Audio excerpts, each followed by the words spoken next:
আমন মৌসুমে একই জমিতে ১১ জাতের বিদেশি ধান চাষ করে সফলতার মুখ দেখেছেন মৌলভীবাজারের কৃষি উদ্যোক্তা মোহন রবি দাস। বিদেশি জাতের এইসব ধান চাষে কম খরচে হয় বেশি ফলন, পাওয়া যায় বাড়তি দাম।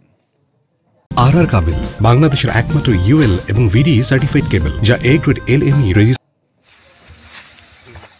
আমন মৌসুমে একই জমিতে ১১ জাতের বিদেশি ধান চাষ করে সফলতার মুখ দেখেছেন মৌলভীবাজারের কৃষি উদ্যোক্তা মোহন রবি দাস, যার মধ্যে রয়েছে ব্ল্যাক রাইস, পার্পল রাইস, সুগন্ধি বাসমতি, সুগন্ধি কস্তুরী, তুলসীমালা, রড সহ নানা জাতের ধান।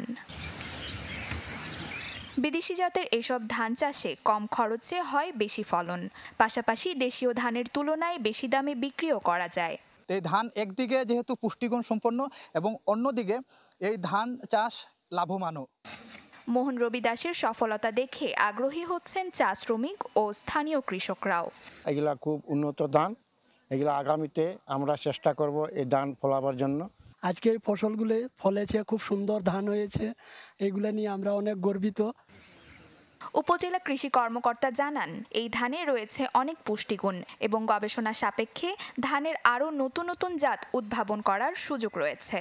এই জাতগুলা বিভিন্ন গবেষণা প্রতিষ্ঠান, বিশেষ করে ধান গবেষণা প্রতিষ্ঠান যদি এই জাতগুলোকে কাজে লাগিয়ে নতুন নতুন জাত উদ্ভাবন করতে পারে, এই আশা আমরা রাখতে পারি।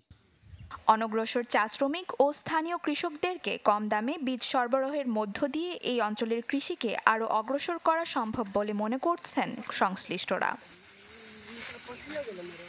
Desk report, channel 24।